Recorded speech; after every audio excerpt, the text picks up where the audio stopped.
I go back and forth about when you're paying off your loans, right? There are two popular methods to pay them off. There's a debt snowball and a debt avalanche. Okay, so say every month you put $500 towards the loans that you owe. I don't care if it's credit cards, I don't care if it's student loans or a car payment, whatever it is, right? You're paying off that debt. Great. $500 a month. Do you pay, and say you have multiple debts, right? Do you pay off the highest interest first, or do you pay off the lowest payment first? So the idea behind paying the lowest payment first is you're eliminating one of the bills you have. And then everything you've been paying to that bill, you then stack that onto the other bills that you're also paying. So it's like a snowball rolling down a hill, right? It gets bigger and bigger and bigger until it finally hits the last loan, and you have all this amount of money that you've been paying to these other bills is now going towards that last bill. Great, that's snowball. It works. It's very good for your mental health, because you have these victories as you go along. Okay, and there's plenty more videos and online tutorials for how to do this that have really pretty pictures and make you happy looking at them. Great, go check those out. Uh, the problem with this technique for paying off student loans or credit cards or any kind of debt is you will pay more interest over the same amount of time as opposed to paying off the highest interest loans first. Okay, I mean, depending on the time frame in which you actually pay it off, not a huge deal. But if this is over 3 to 10 years that you're paying these things off, that interest amount could make a big difference depending on how big the loan is, right?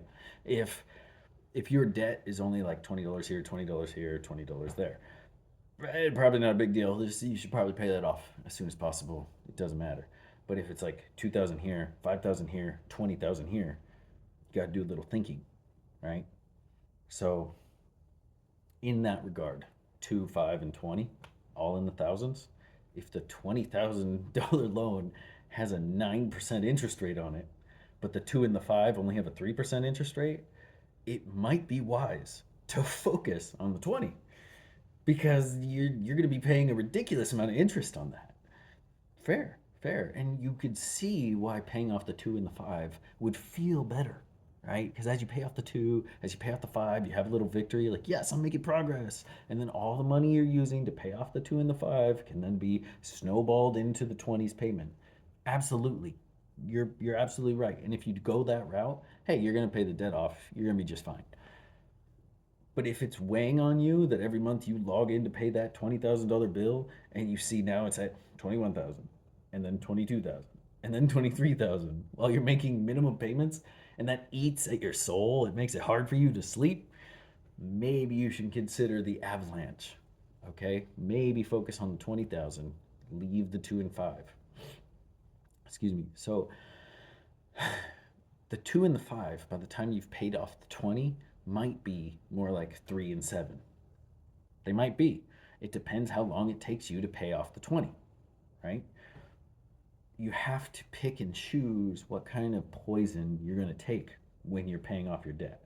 All right, you already took the poison of taking on the debt. Now you got to figure out how to pay it, right? And so, which path of pain do you want? Do you want to pay off the multitude of little debts and then just have one big debt to take care of? Or do you want to see less big numbers as you're paying it off? So you focus on the 20 with the higher interest rate, and then you tackle the 2 and the 5, which might be 3 and 7 by the time you pay them off. You see, uh, it just depends on the timeline. So all that said, all that background, I go back and forth on this all the time. I can't decide. I don't know. And I'm in a place where I can regularly make the payments. For us, it's student loans. Okay. Our car is all paid off, no debt there. Every month we put a little debt onto a credit card, we pay off all that debt on the credit card. It's not a big deal. Things like groceries, I think like our gas bill is on the credit card, just for example, right? Um, there's not a variety of debt that we're dealing with. It's just student loans. Great. We got 6 of them. We've never consolidated them or refinanced, and right now I would not want to refinance because interest rates are not in the nicest place. Um, and we have interest rates ranging from 3 to 6.6%. The big punch in the gut for me is the 3% are in like the $3,000 range. They're just right on the cusp of being paid off. They're just right there. Like a few months of focus, a few months of sacrifice, you could probably get one of them down to zero. Um, like I said earlier, you're paying 500 a month in my example. That's what we owe on all the loans. So every month it's 500. And that's not an insignificant portion of our income. Okay. Um, the idea of paying 1,000 a month, it could be a little difficult to do that. But 3 months of that, and one of those $3,000 loans is gone. However, the 6% loans, every time I log into those, oh, it doesn't feel good seeing that interest go up. And the minimum payments on them just barely cancel out the interest each month. Depending on the day you pay, it might not cancel out that interest altogether. So each month it goes up by $1. And that doesn't seem like a lot. But let's say you pay sporadically at different days of the month, it might go up $5 and $5. And so if we're focusing on the little ones over time, eventually the little ones will be paid off. But the other loan might have gone up by another $100. And that's not a crazy amount, but my brain hates it. I hate it. Like, I just want to do the avalanche method. However, roughly those loans are about $10,000. So, like I said, paying 1,000 a month might be a little difficult for us where we're at financially. 1,000 a month would be 10 months to pay off that big loan. So we could pay one of the big ones every year. So it would take 3 years to pay off the three big ones. And then we still have the three little ones. Lame. Lame. So it's like 4 years to get out of debt. And it's not even that much debt, right? I mean, we're talking under $100,000. I'll let you do the math. Maybe they're all 10,000. Maybe some are 3,000. Maybe that's none of your business. But I am working on getting us debt free. And the reason I'm making this video is because I want to relate to you how I guess you need to just choose a path and go forward. You need to understand that like flip-flopping, this one's gonna grow and then you beat it down, and this one grows and you beat it down. But maybe if you just focus on one of them, it'll be gone. Maybe if I just threw everything into the snowball method, get rid of those three little ones, then everything goes into the big ones. And interest be darned, you know? To heck with it. I'm gonna pay it off anyway. But I mean, a 6% return on your money. So when you pay that debt, right, you get a guaranteed return of whatever that interest rate is. So you owe $100 at 6%. You pay off the $100. You just made a guaranteed 6% return on your money.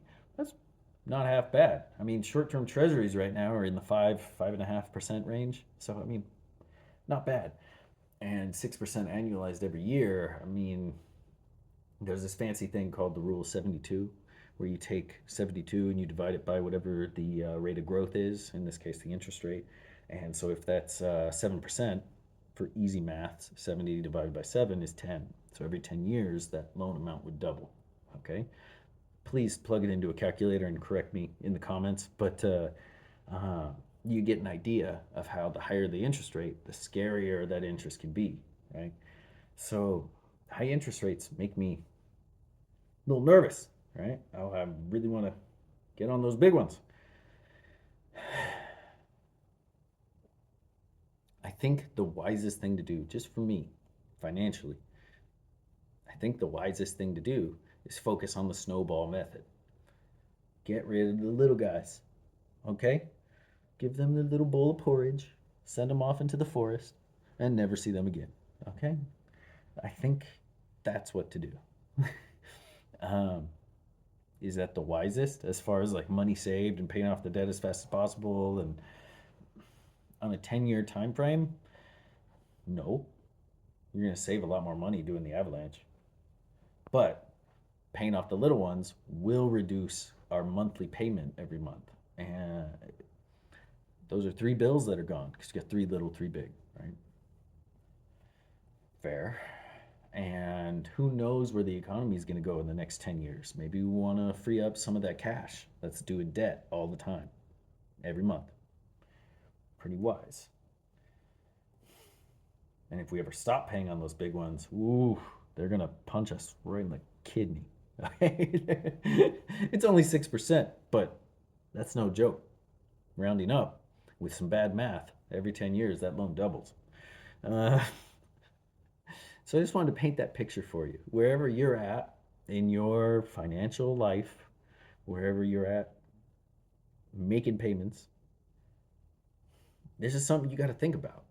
Like, how are you doing it? Are you just paying your minimums every single month? You might find yourself in a place that's a little difficult to pay them off. It really depends on that interest rate. But if you're organized, if you're doing that snowball method, you will make it. Okay? If Dave Ramsey's right about anything, he's right about that. Just keep laser focusing on that one debt at a time, roll it into the others. You will make it. You want to save some money? Focus on the avalanche method. But we're all out here trying to figure out how to do this thing. We're out here trying to figure out how to survive financially. And no one, most people, I should say, are struggling quite a bit. So I wanted to relate to you. Like, not everything is peaches. I used to have a friend, he used to say that in reference to someone who had things easy, he said their life is ginger snaps. I like that. Not a lot of people's life is ginger snaps right now. And if the Bears are correct, things over the next decade might be a little rough. So I think ultimately my family will focus on that snowball method, get rid of those little debts, just consolidate all those big ones. Maybe refinance, that's not exactly what I mean, but consolidate the payments we're making here onto the big ones and go forward debt free within the next decade. Maybe we'll come into some money. Maybe I'll make some more money on the side. Maybe a second job. Maybe a business takes off. Who knows? But how you manage your money is very important when you've got a family, when you don't want to accrue a bunch of interest. Whew. So what would you recommend? What are you doing? What do you think will happen over the next 10 years? You think things are going to get rocky, or you think things are going to be great? How do you manage your financial life? Let me know in the comments. Please take care of yourself, and thank you for watching this random rant on some dude's student loan debt. Have a good day.